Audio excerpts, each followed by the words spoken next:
नमस्ते गुरुकुलियन। आप सभी स्वस्थ व निरोग होंगे और अपने परिवार के साथ हंसी खुशी से अपना समय व्यतीत कर रहे होंगे, साथ में अपना अध्ययन सुचारू रूप से चला रहे होंगे, ऐसी मुझे आशा है। प्यारे बच्चों, आज की हमारी इस संस्कृत क्लास में हमारा पाठ है रुचिरा भाग 3 का द्वितीय पाठ, जिसका नाम है विलस्य वाणी न कदापि में श्रुता, अर्थात मैंने कभी पहले गुफा की आवाज नहीं सुनी। ये पाठ का नाम दिया गया है। प्यारे बच्चों, यह पाठ जो पाठ हम अभी पढ़ेंगे, यह पाठ पंचतंत्र से लिया गया है। पंचतंत्र के लेखक विष्णु शर्मा जी हैं, जो पंचतंत्र एक बड़ा ही रोचक ग्रंथ है, क्योंकि इसकी जो कहानियां हैं वो बड़ी ही मनोरंजनपूर्ण है, मनोरंजन करने वाली है।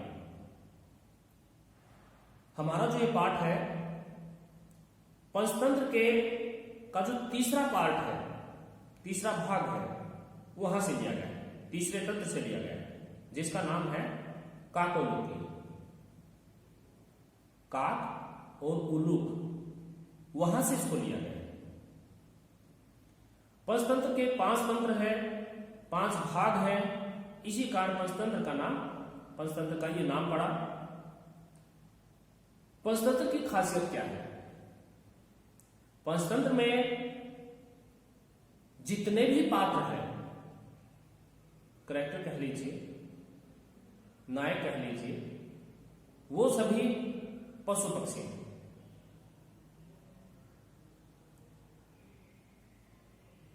विष्णु शर्मा जी ने पंचतंत्र को क्यों लिखा था? राजा अमर शक्ति हुआ करते थे, उसके पुत्रों को, उसके बेटों को कुशल राजनीतिज्ञ बनाने के लिए, राजनीति की अच्छी जानकारी देने के लिए इस ग्रंथ की रचना की गई। जैसा पहले मैंने बताया था कि हमारा जो ये पाठ है ये तीसरे तंत्र से लिया गया है, तो इसका पहले तंत्र का नाम है मित्र भेद, पहले तंत्र का। दूसरा है मित्र संप्राप्ति।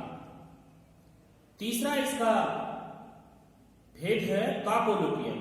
चौथा है लब्ध प्राणास, और 5वां और अंतिम है अपरीक्षित कारक। इन 5 खंडों में, इन 5 भागों में 70 कथाएं और 900 श्लोक हैं। 70 इसमें कथाएं हैं, 70 इसमें कहानियां दी गई हैं, और 900 इसमें श्लोक हैं। श्लोकों को बड़े ही तर्कपूर्ण और नीति युक्त बनाया गया है। तर्कपूर्ण भी है, नीति पर भी है। पंचतंत्र का अनुवाद 4th शताब्दी के आसपास, 4वीं शताब्दी के आसपास ईरान की पहलवी भाषा में हुआ था। उसके बाद इस पंचतंत्र के कई अन्य भाषाओं में अनुवाद किए गए। तो आइए हम इस पाठ की शुरुआत करते हैं। पाठ की शुरुआत करने से पहले इस पाठ के जो शब्दार्थ हैं उनको पढ़ लेते हैं, ताकि पाठ पढ़ने में, उसको समझने में थोड़ी आसानी रहे। पहला शब्दार्थ है कस्मिश्चित, किसी वन में, किसी होता है, वन इसके साथ जोड़ा गया है। शुद्धार्थ भूख से व्याकुल, अंतरे बीच में, निगुड़ो भूत्वा छिपकर, सिंहबद्ध पद्धति ही शेर के पैरों के निशान, रवह शब्द या आवाज, यावत तावत जब तक तब तक, समय शर्त, बाह्यत बाहर से, यदि तरही अगर तो, तश्रुत्वा वह सुनकर, भय संत्रस्त मनसाम, डरे हुए मन वालों का, अर्थात जो डर जाते हैं उनका। हस्तपादादि कहा, हाथ पैर आदि से संबंधित। वेबथु कंपन, भोज्यम भोजन योग्य पदार्थ, सहसा एकाएक या अचानक। अनागतम आने वाले दुख को सोचते चिंतनीय होता है। संस्थस्य रहते हुए, काके की जरा बुढ़ापा। कुरुते या करोती निराकरण करता है या करता है। बिलस्य बिल का या गुफा। तो प्रिय विद्यार्थियों, ये शब्दार्थ थे। अब हम पाठ का हिंदी अनुवाद करते हैं शुरुआत से। कस्मिंश्चित् वने खर नखरः नाम सिंह प्रतिवस्ति स्म। कस्मिंश्चित् किसी वने, वन में या जंगल में, खर नखरः खर नखर नाम नाम का सिंह शेर प्रतिवस्ति स्म रहता था। इसके पीछे स्म जुड़ जाता है, जिस भी धातु के पीछे वो भूतकाल का अर्थ देती है। किसी वन में खर नखर नाम का एक शेर रहता था। सह कदाचित इतस्ततः परिभ्रमण क्षुधार्थ न किंचित अपि आहारम प्राप्तवान। वह इधर उधर घूमते हुए, भोजन की तलाश में इधर उधर घूमता रहा, भूख से पीड़ित होकर, भूख से व्याकुल होकर, लेकिन उसे कुछ भी खाने को प्राप्त नहीं हुआ। वह भूख से व्याकुल होकर इधर उधर घूमा, इधर उधर गया, लेकिन उसको कुछ भी आहार, कुछ भी खाने को प्राप्त नहीं हुआ। तो इसके पश्चात ततः सूर्यास्त समय, इसके पश्चात सूर्यास्त समय, सूर्य अस्त होने के समय, एकाम महतीम गुफाम दृष्ट्वा सह अचिंत्यत, एक बड़ी सी गुफा को देखकर वह सोचने लगा, नूनम एतस्याम गुहायाम रात्रौ को अपि जीव आगच्छति। निश्चय ही रात्रि के समय, रात के समय में इस गुफा के अंदर कोई जीव आता है। अतः अत्रैव निगूढ़ो भूत्वा, इसलिए यहीं पर छिपकर तिष्ठामि, बैठ जाता है। वो सोचता है कि मैं यहीं पर छिपकर बैठ जाता हूं। एतस्मिन् अंतरे गुहाया स्वामी दधिपुच्छ नाम श्रीकालः समागच्छत्। इसी बीच दधिपुच्छ नाम का जो सियार था, गीदड़ था, वो वहां पर आता है, जो उस गुफा का मालिक भी था। सच यावत पश्यति, वह देखता है कि सिंहबद्ध पद्धति, शेर के पंजों के निशान, शेर के पंजों के निशान गुहायाम प्रविष्टा दृश्यते, गुफा के अंदर प्रविष्ट हुए दिखाई देते हैं। न च बहिरागता, वे बाहर नहीं आएंगे। अब क्या होता है, श्रीगालः अचिंत्यत, सियार सोचने लगा। क्या सोचता है, अहो विनष्टो अस्मि, अरे मैं तो मारा गया। नूनम अस्मिन् बिले सिंह अस्ति इति तर्कया, मेरा तर्क है कि इस गुफा में जरूर शेर है। तब किम कर्माणि, अब क्या करना चाहिए, क्या करूंगा। एवं विचिंत्य स दूरस्थ रवम कर्तुम आरभ्य, ऐसा सोचकर वह दूर खड़ा होकर रवम कर्तुम आरभ्य, आवाज करना शुरू करता है। भोबिल भोबिल, अरे गुफा, अरे गुफा, किम न समर्सी, क्या तुम्हें याद नहीं है, क्या तुम्हें स्मरण नहीं है, यन्मया तव्या सह समहकृतो अस्ति, यत् यदा अहम बाह्यत प्रत्यागमिष्यति तदा त्वं माम आपारिष्यसि, कि मैंने तुम्हारे साथ शर्त लगाई थी कि जब मैं बाहर से लौट कर आऊंगा तो तुम मुझे पुकारोगे। ऐसा कौन कहता है? ऐसा वो सियार कहता है, वो ऐसा वो गीदड़ कहता है।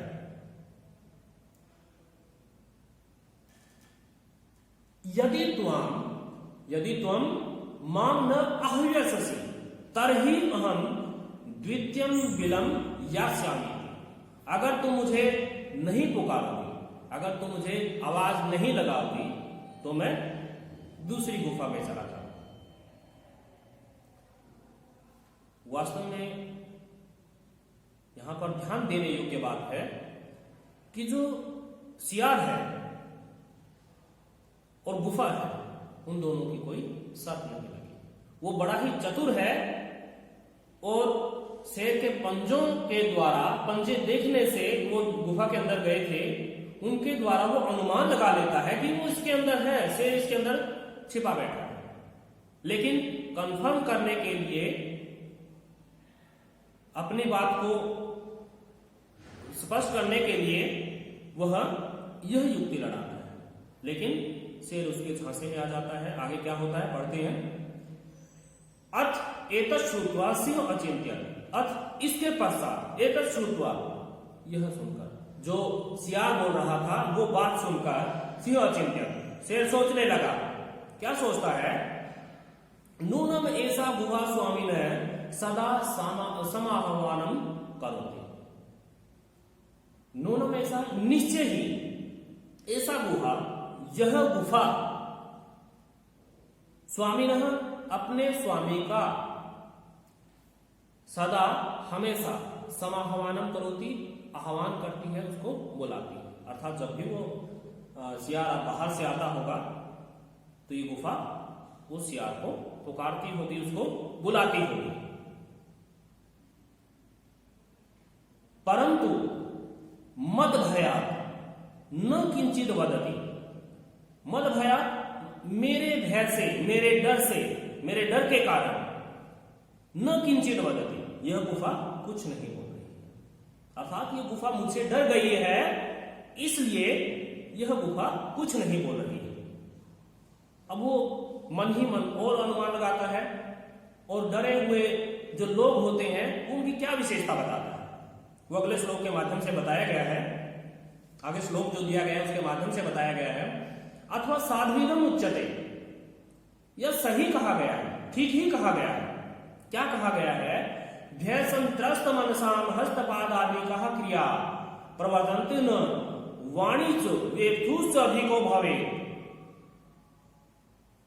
भय के कारण डरे हुए, भय के कारण डरे हुए लोगों की हस्तपाद आदि कहा क्रिया, हाथों और पांव से संबंधित क्रियाएं,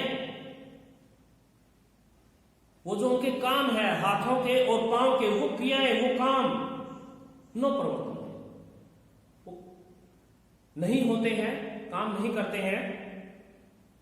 न वाणी, जो वाणी है, जो आवाज है, वो उसका साथ नहीं देती है। अर्थात जब व्यक्ति डर जाता है तो आवाज निकलती नहीं है। वेथुष अधिको भवे, और शरीर में कंपन होने लगता है, शरीर कांपने लगता है। एक बार फिर इसको श्लोक को करेंगे। भय के कारण डरे हुए लोगों की हाथों और पांव से संबंधित जो क्रियाएं हैं वो नहीं होती हैं, वाणी भी उनका साथ नहीं देती है, आवाज भी उनका साथ नहीं देती है, और उनके शरीर में कंपन अधिक होने लगता है। अर्थात वो बहुत ज्यादा कांपने लगते हैं। आगे है तद अहम अस्य आह्वानम करोमि। अब ये गुफा तो बोल नहीं रही है, क्योंकि ये मेरे कारण भयभीत है, इसलिए इसकी आवाज नहीं निकल रही है, तो मैं ही बोल पड़ता हूं। तद हम अस्य आह्वानम करोमि, तो मैं इसका आह्वान करता हूं, उसको बुलाता हूं। सियार के विषय में कहा गया है। एवं सबिले प्रविश्य, एवं इस प्रकार, अर्थात जब मैं उसको बुलाऊंगा तो वो समझेगा कि गुफा ने मुझे पुकारा है, और वो इस गुफा के अंदर प्रवेश कर जाएगा, और गुफा में प्रवेश करेगा तो मेरा भोजन बनेगा। एवं सब बिले प्रविश्य, इस प्रकार वह बिल में, उस गुफा में प्रविश्य, प्रवेश करके, मैं भोज्यम भविष्यति, मेरा भोजन बन जाएगा। गुफा में आएगा और मेरा भोजन बन जाएगा। इत्थम विचार्य, इस प्रकार से विचार करके सिंह शेर ने सहसा अचानक एकाएक श्रृगारस्य आह्वानम अकुर्वत्, सियार को पुकारा, सियार को बुलाया। अब वो बहुत जोर से उसने बुलाया था, दहाड़ के साथ बुलाया था। तो इससे क्या होता है, सिंहस्य उच्च गर्जनेन प्रतिध्वनिता सा गुहा उच्चै श्रृगारम आह्वयत्। सियार की ऊंची गर्जना से, ऊंची दहाड़ से प्रतिध्वनित हुई उस गुफा ने जोर से उस सियार को पुकारा। जो सियार ने दहाड़ लगाई थी वो उस गुफा के कारण और ज्यादा गुफा के कारण प्रतिध्वनित हुई और बिल्कुल जोर की दहाड़ बाहर निकलती है उस गुफा से। अब इससे क्या होता है, अनेन अन्य पशु अपनी भयभीता अभवन, इसके कारण, उस दहाड़ के कारण, जो शेर ने दहाड़ लगाई थी उस दहाड़ के कारण जो अन्य पशु पक्षी थे, जो अन्य पशु थे वो भी भयभीत हो गए, डर गए। श्रृगालो अपनी ततः दूरम पलायमानः इमम अपठन्, सियार भी वहां से डरकर दूर भागते हुए इस श्लोक को पढ़ने लगा। अर्थात ये बात वो कहता है, अनागतम युक्ते शोभते, जो आने वाले दुख का, आने वाले संकट का पहले ही निराकरण कर लेता है वह सुशोभित होता है। स सोचते यो न करोते अनागतम, जो आने वाले दुख का निराकरण नहीं कर पाता है वह सोचनीय होता है, उसकी स्थिति सोचनीय होती है। वने अत्र संस्थस्य समागतः में जरा, इस वन में रहते हुए, इस जंगल में रहते हुए मैं बूढ़ा हो गया। बिलस्य वाणी न कदापि में सुनता, लेकिन मैंने कभी भी गुफा की आवाज नहीं सुनी। अर्थात इस गुफा के अंदर जरूर शेर है, क्योंकि गुफा तो बोल नहीं सकती है, तो अवश्य ही इस गुफा के अंदर शेर है। एक बार फिर इस श्लोक का हम हिंदी अनुवाद करेंगे। अनागतम यो कुरुते शोभते, जो आने वाले, अनागतम जो आया नहीं है लेकिन आएगा, आने वाले दुख का, आने वाले संकट का पहले ही निराकरण कर लेता है, पहले ही उसे बचने का उपाय खोज लेता है, वह व्यक्ति सुशोभित होता है। जो आने वाले दुख का उपाय, उसे बचने का तरीका नहीं खोज पाता है वह शोचनीय होता है। आगे कहता है, वने अत्र संस्थस्य समागता है जरा, इस वन में रहते हुए, इस जंगल में रहते हुए मैं बूढ़ा हो गया। बिलस्य वाणी न कदापि में सुनता, लेकिन मैंने पहले कभी भी गुफा की आवाज नहीं सुनी। तो प्रिय विद्यार्थियों, इसी के साथ हमारा पाठ पूर्ण हुआ। मैं आशा करता हूं कि आपको द्वितीय पाठ बिलस्य वाणी न कदापि में श्रोता भली भांति समझ आया होगा, अच्छी प्रकार से समझ आया होगा। अगले पाठ के साथ मैं पुनः उपस्थित होऊंगा। तब तक आप सभी बच्चों को धन्यवाद।